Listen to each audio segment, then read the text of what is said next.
আসসালামু আলাইকুম। আজকে আলোচনা করব পঞ্চম গণবিজ্ঞপ্তিতে যারা সুপারিশপ্রাপ্ত হবেন, অলরেডি আবেদন করেছেন। এর হয়তোবা দিয়ে দিবে, এই ফলাফলও দিয়ে দিবে হয়তোবা 20 দিনের ভেতরে, অর্থাৎ ঈদের আগেই ফলাফল পেয়ে যাবেন ইনশাআল্লাহ, সুখবর পেয়ে যাবেন।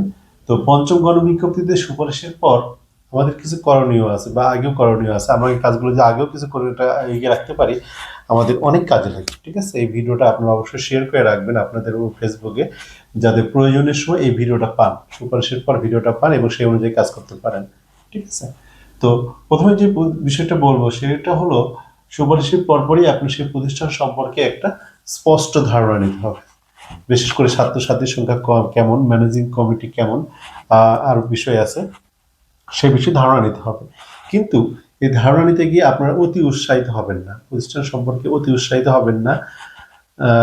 তারপরে হলো খুব বেশি ভাব নিয়েও থাকবেন, একটা স্বাভাবিক অবস্থায় থাকবেন।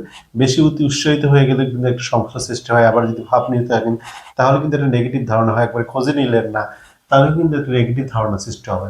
মোটামুটি স্বাভাবিক অবস্থায় থাকবেন। এই বিষয়টা কিন্তু একই রকম পুলিশ ভেরিফিকেশনের সময়ও খুব বেশি অতি উৎসাহিত হবেন না, আবার খুব বেশি যে মুডে থাকবেন তাও হবে না, একটা স্বাভাবিক অবস্থায় থাকতে হবে। ঠিক আছে? তো প্রতিষ্ঠান সম্পর্কে একটা স্পষ্ট ধারণা নিতে হবে, এই পয়েন্টটা তো বললাম। পরের যে পয়েন্ট সবচেয়ে বেশি গুরুত্বপূর্ণ সেটা হলো প্রয়োজনীয় কাগজপত্র সংগ্রহ করতে হবে। এই বিষয়ে আমি একটু পরে স্ক্রিন রেকর্ড ভিডিওর মাধ্যমে বিস্তারিত আলোচনা করব। এখানে প্রায় 20 ধরনের কাগজপত্র সংগ্রহ রাখতে হয়। হ্যাঁ, সেগুলো ওয়েবসাইটে কিভাবে আপলোড করতে হয় এই বিষয়গুলো আমি বিস্তারিত আলোচনা করব। তো প্রয়োজনীয় কাগজপত্র অবশ্যই সংগ্রহ করে রাখতে হবে, বিশেষ করে আপনার সার্টিফিকেট, হ্যাঁ সার্টিফিকেটগুলো কারো যদি উত্তোলন না করে থাকে, মার্কশিট তোলা না থাকে, হ্যাঁ এগুলো সংগ্রহ করতে হবে। এবং আপনার নাগরিকত্ব সনদ, অনেক কাগজপত্র প্রয়োজন হয়, সেই কাগজপত্রগুলো কিন্তু অবশ্যই আপনাকে সংগ্রহ করতে হবে। হ্যাঁ, আগে থেকে সংগ্রহ করতে, এই লিস্ট আমি একটু পরেই স্ক্রিন রেকর্ড ভিডিওর মাধ্যমে বিস্তারিত আলোচনা করব। তো আরেকটা বিষয় হচ্ছে, কাগজপত্র সংগ্রহ করলেন, দেন কাগজপত্রের মধ্যে ভুল ত্রুটি থাকে সংশোধন করতে হবে। দেখা গেছে যে আমাদের আবেদনের সময় দেখা গেছে অনেক ভুল ত্রুটি আছে। হ্যাঁ, এই ভুল ত্রুটিগুলো বিশেষ করে সার্টিফিকেট সাথে সাথে আপনার কিন্তু সবকিছু মিল করে রাখতে হবে। বিশেষ করে আইডি কার্ডের যদি আপনার নামের বানানে ভুল থাকে বা পিতার নামে মাতার নামের বানানে ভুল থাকে, সেগুলো কি করতে হবে, সংশোধন করে নিতে হবে আবেদনের মাধ্যমে। সংশোধন আবেদন দিবেন এবং এই 1-2 মাসের ভিতরে ইনশাল্লাহ সংশোধন করে নিতে হবে, কারণ এমপি আবেদন কিন্তু 1-2 মাসের ভিতরে করতে হবে সুপারিশের পর। তো এই সময়ের ভিতরে, দ্রুততমের ভিতরে আপনাকে এটা সংশোধন করে নিতে হবে। আচ্ছা, আরেকটা বিষয় সেটা হলো, এই বিষয় নিয়ে আমি বিস্তারিত আলোচনা করবো। হ্যাঁ, এই কাগজপত্র যেটা লাগে ভুল ত্রুটিতে সংশোধন বললাম, এই সংশোধন করে নেবে। আরেকটা বিষয় হলো ব্যাংক অ্যাকাউন্ট খুলতে হবে। একটা ব্যাংক অ্যাকাউন্ট খুলতে হবে। ব্যাংক অ্যাকাউন্ট এমপি করার সময়, আবেদন করার সময় অনলাইনে আবেদন করবেন। অনলাইনে আবেদন করার সময় আপনার ব্যাংক অ্যাকাউন্ট দিতে হবে, ব্যাংক অ্যাকাউন্টের রাউটিং নাম্বার, তারপরে স্টেটমেন্ট, হ্যাঁ, তারপরে হলো প্রত্যয়নপত্র, বিভিন্ন কাগজপত্র লাগে। এগুলো আপনার একটা নিকটস্থ, বাড়ির নিকটস্থ একটা অ্যাকাউন্ট ব্যাংকে আপনি এটা অ্যাকাউন্ট খুলবেন। বেশ, ওকে। তারপরে হলো কি, এই যে কাগজপত্রগুলো যেটা বললাম, এটা কিন্তু আমরা অনলাইনে আবেদন করতে হবে। হ্যাঁ, অনলাইনে আবেদন যদি আপনি সময় মতো না করতে পারেন, কাগজপত্র আপনি সময় মতো সংগ্রহ করতে পারলেন না, তার মানে কি অনলাইনে আবেদন কিন্তু আমরা পিছিয়ে যাবে। অনলাইনে আবেদন পিছিয়ে গেলে আপনার সবকিছু পিছিয়ে যাবে। সুতরাং সময় মতো অনলাইনে আবেদন করতে হবে। আমরা জানি কি, প্রত্যেক জোড়া মাসে কি হয়, অনলাইনে আবেদন গ্রহণযোগ্য হয়। সুতরাং জোড়া মাসে প্রথমে যদি আপনারা করতে পারেন, তাহলে ওই মাসে আবেদনটা কিন্তু আপনার অনলাইন এমপি হয়ে যেতে পারে। সুতরাং অনলাইনে আবেদন করতে হবে। অনলাইনে আবেদন কিভাবে করতে হয় সেটা নিয়ে আমি স্ক্রিন রেকর্ড ভিডিও দেখাবো। আমি 2টা পয়েন্ট এখন আমরা আলোচনা করবো স্ক্রিন রেকর্ড ভিডিওর মাধ্যমে। প্রয়োজনীয় কাগজপত্র কি কি লাগবে আর হলো অনলাইনে কিভাবে আবেদন করবেন, চলেন আমরা স্ক্রিন ভিডিওটি বিস্তারিত দেখে নিই। আচ্ছা, চলে আসলাম আমরা স্ক্রিন রেকর্ড ভিডিওতে। এখানে আমরা দেখব যে এমপি আবেদন করতে কি কি কাগজপত্র লাগে, এ বিষয়ে আমরা বিস্তারিত আলোচনা করব।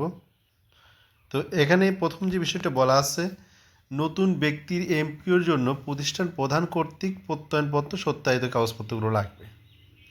1 নাম্বার কি বলছে, যে আবেদন কোথায় আবেদন করবে, এই প্রতিষ্ঠানের প্যাডে, নিজস্ব প্যাডে সভাপতি, প্রতিষ্ঠানের প্রধানের ফোন নম্বর বা মোবাইল নম্বর উল্লেখ করে প্রেরণ করতে হবে। ঠিক আছে, সবার ফোন নাম্বার থাকবে, মোবাইল নাম্বার থেকে শেষ স্বাক্ষর থাকবে। এরকম করে প্রথমে একটা আবেদন রেডি করতে হবে। এই আবেদন আপনি জয়েন করার পরেই পাবেন, এটা নিয়ে কোনো টেনশন নাই।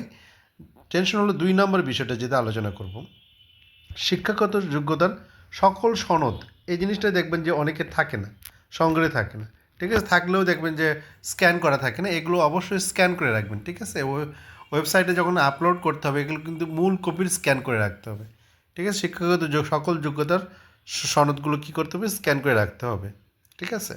আচ্ছা, 3 নম্বর কি, এনটিআরসি এর নিবন্ধন সনদ ও সুপারিশপত্র। এনটিআরসি যে নিবন্ধন সনদ আছে, হ্যাঁ সার্টিফিকেট, এই সার্টিফিকেটটাও কী করবে, স্ক্যান করতে হবে এবং সুপারিশ যেটা হয়, যেটা সুপারিশপত্র পাবো এটা আমাদের কি স্ক্যান করে রাখতে হবে।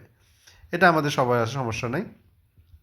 এই 4 নম্বর বিষয়টা, পেশাগত ডিগ্রি বা কোর্সের সনদ, যেমন বিএড, বিপিএড, হ্যাঁ, কম্পিউটার কোর্স, তারপরে হচ্ছে তোমার লাইব্রেরি কোর্স এর ডিপ্লোমা ইত্যাদি কাগজগুলো, এই যে সনদগুলো, এই সনদগুলো কিন্তু সংগ্রহ করে মূল কপি থেকে স্ক্যান করে রাখতে হবে, ঠিক আছে? স্ক্যান কপিগুলো আপলোড করতে হবে। আচ্ছা, এই 5 নম্বর পয়েন্টটা আরও বেশি গুরুত্বপূর্ণ, এটাই সবচেয়ে বড় সমস্যা হয়। দেখা যাচ্ছে যে স্নাতক ও সর্বশেষ অর্জিত ডিগ্রি নম্বরপত্র, সার্টিফিকেট সংগ্রহ থাকে অনেকের, কিন্তু এই নম্বরপত্রটা অনেকে তোলা হয় না, ঠিক আছে? মার্কশিট যেটাকে আমরা বলি, এই মার্কশিট কিন্তু অবশ্যই লাগবে, বিশেষ করে মাস্টার্সের পাশ করলে মাস্টার্সের বা অনার্স পাশ করলে অনার্সের, যারা সর্বশেষ যেখান থেকে ডিগ্রি অর্জন করেছেন সেখান থেকে মার্কশিটটা অবশ্যই কী করবেন, সংগ্রহ করে রাখবেন, ঠিক আছে? মার্কশিটটা অবশ্যই লাগবে। 6 নম্বর অভিজ্ঞতার সনদ, যদি অভিজ্ঞতার সনদ থাকে এটাও সংগ্রহ রাখতে হবে। এটাও পাবেন আপনারা। 7 নম্বর পত্রিকায় প্রকাশিত নিয়োগ বিজ্ঞপ্তি, এটাও সহজে সংগ্রহ করা যাবে, সমস্যা নেই। নিয়োগপত্র ও যোগদানপত্র, এই নিয়োগপত্র যোগদানপত্র বলতে বোঝাচ্ছে যে প্রতিষ্ঠান প্রধান কিন্তু আপনাকে একটা নিয়োগপত্র দেবে, অর্থাৎ এনটিআরসি আপনাকে দেবে সুপারিশপত্র, আর প্রতিষ্ঠান প্রধান দেবে আপনাকে নিয়োগপত্র, এবং সেই নিয়োগপত্রের আলোকে এবং সুপারিশপত্রের আলোকে আপনাকে যোগদান করবেন, ঠিক আছে? নিয়োগপত্র, যোগদানপত্র এই কালো আপনারা জয়েন করলে তখন পাবেন, এগুলো সমস্যা হবে না। 9 নাম্বার নিয়োগ পরীক্ষার মূল্যায়ন নম্বরপত্র, এটা হলো কি, যখন নিয়োগ পরীক্ষা, আগে যেমন পরীক্ষা হতো স্কুলে, হ্যাঁ, নিয়োগের জন্য তখন লাগতো, এখন মোটামুটি লাগতেছে না। 10 নাম্বার নিয়োগ ও যোগদান অনুমোদনের কমিটি রেজুলেশন, এটাই সবচেয়ে বড় সমস্যা। আপনি যে নিয়োগ পাইলেন এবং নিয়োগ যে কমিটি দিল এবং যোগদান করলে, এটা কিন্তু একটা রেজুলেশন হবে, অর্থাৎ একটা কমিটির যে স্কুলের বা প্রতিষ্ঠানের যে কমিটি থাকবে, কমিটিরা একটা একটা খাতা, ওদের রেজিস্টার খাতা থাকে, খাতার ভিতরে এই বিষয়ে একটা রেজুলেশন করবে, এই রেজুলেশন কপিটা আপনাকে স্ক্যান করে আপলোড করতে হবে। যদি স্ক্যান না করতে পারেন, ফটোকপি নিয়ে ফটোকপিকে সত্যায়িত করে স্ক্যান করবেন, ঠিক আছে? তাহলে আপনার এটা হবে। সেক্ষেত্রে আপনার এই জিনিসটার ক্ষেত্রে কিন্তু অনেক সময় প্রতিষ্ঠান প্রধান কিন্তু টাকা পয়সা চাইতে পারে, হুম, এই আপনার রেজুলেশন তৈরি করার জন্য, ঠিক আছে? এটাই সমস্যা। ওকে। 11 নাম্বার হালনাগাদ একাডেমিক স্বীকৃতি অধিভুক্তি পত্রের কপি, সকল একাডেমিক স্বীকৃতির কাগজপত্র এখানে লাগবে।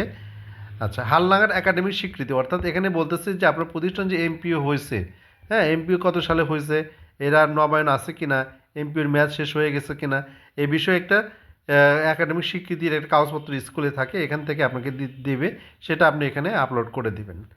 12 নম্বর বলছে যে প্রতিষ্ঠানের প্রথম এবং সর্বশেষ এমপিও কপি, প্রতিষ্ঠানের প্রথম এবং সর্বশেষ, প্রথম কত সালে এমপিও হয়েছে এবং সর্বশেষ নবায়ন কত সালে হয়েছে, এবং পূর্ববর্তী প্রতিষ্ঠানে এমপিও কপি প্রযোজ্য ক্ষেত্রে দরকার হবে।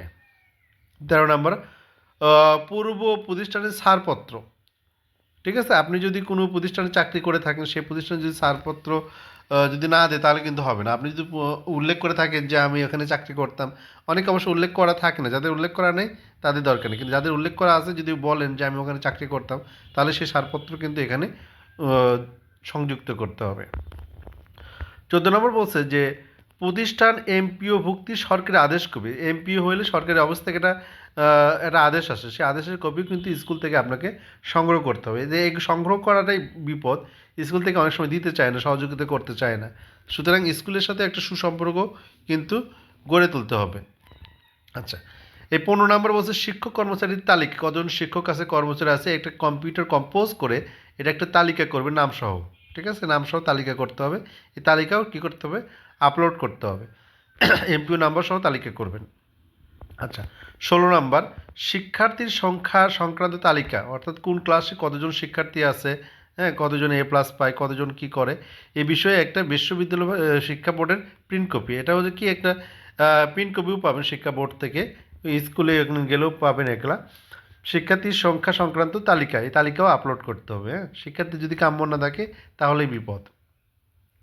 17 নাম্বার বিষয়ভিত্তিক ছাত্রছাত্রীর তালিকা, বিষয়ভিত্তিক বলতে আপনার বিজ্ঞানে বা আর্টসে, কমার্সে, হ্যাঁ, এগুলোতে কতজন শিক্ষার্থী আছে এই বিষয়ে তালিকাও লাগবে প্রযোজ্য ক্ষেত্রে।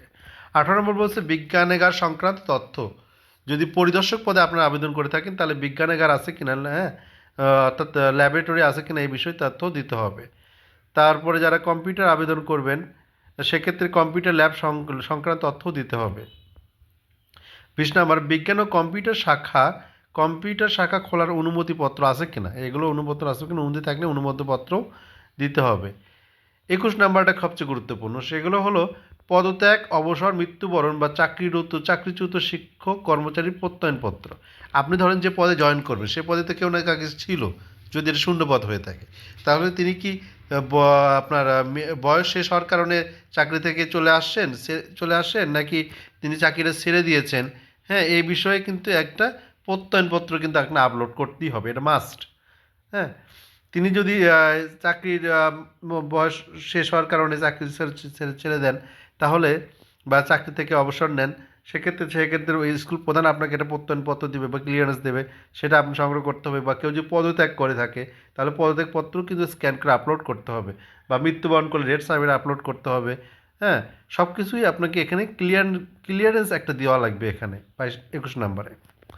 22 নাম্বার সর্বশেষ গভর্নিং ম্যানেজিং বা অ্যাডহক কমিটির অনুমোদনের চিঠি, অর্থাৎ সর্বশেষ যে কমিটি গঠন হয়েছে কমিটিও কিন্তু এটার অনুমোদন দেয়, এই অনুমোদনের কপিটাও কিন্তু আপনার এখানে আপলোড করতে হবে। তারপরে বিষয় জাতীয় পরিচয়পত্র, এই জাতীয় পরিচয়পত্রে যদি ভুল টুল থাকে এগুলো কিন্তু আগে সংশোধন করে রাখতে হবে 23 নম্বরে। 24 নম্বর শিক্ষক কর্মচারী ব্যাংক হিসাব বা ব্যাংক অ্যাকাউন্ট নম্বর, আপনারা কী করবেন, এর ভিতরে সুপারিশ পাওয়ার ভিতরেই বা সুপারিশ পাওয়ার আগেই আপনার একটা অ্যাকাউন্ট খুলবেন ব্যাংকে। সেই এই অ্যাকাউন্টটা কোথায় খুলবেন, আসলে অধিকাংশ শিক্ষকদের যেখানে বেতন হয় আপনারা যদি সেই ব্যাংকে খোলেন তাহলে অনেক সুযোগ সুবিধা পাবেন, যেখানে সেখানে খুললে কিন্তু আপনি ওইভাবে সহযোগিতা পাবেন না।